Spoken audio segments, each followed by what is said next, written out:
À l'affiche du second tour des présidentielles iraniennes, deux visions du pays s'affronteront, celle du réformateur Massoud Pezeshkian et de l'ultra-conservateur Saïd Jalili.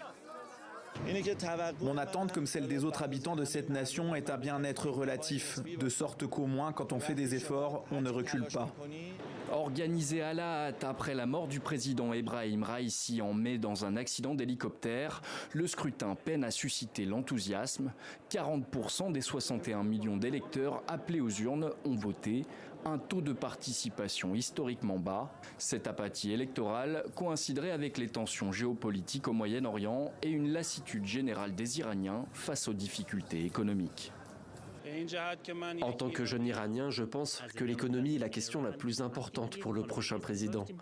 Quant aux questions de sécurité, je pense que nos institutions font bien leur travail, donc je ne suis pas trop inquiet à ce sujet. Partisan d'une politique inflexible face à l'Occident, Saïd Jalili est représentant au Conseil suprême de sécurité nationale, la plus haute instance sécuritaire du pays. Au premier tour, il est arrivé deuxième avec 38% des suffrages face aux 42% récoltés par le député réformateur Massoud Pezeshkian. Ce dernier est connu pour son franc-parler, n'ayant pas hésité à critiquer la répression par le pouvoir du mouvement de contestation de septembre 2022. Mais sa victoire est loin d'être assurée, car les voix des autres candidats conservateurs éliminés devraient mécaniquement se reporter sur Saïd Jalili. Lorsqu'un réformateur se qualifie comme candidat, la compétition présidentielle devient très féroce, contrairement à ce qui se passe lorsque tous les candidats sont issus du même parti.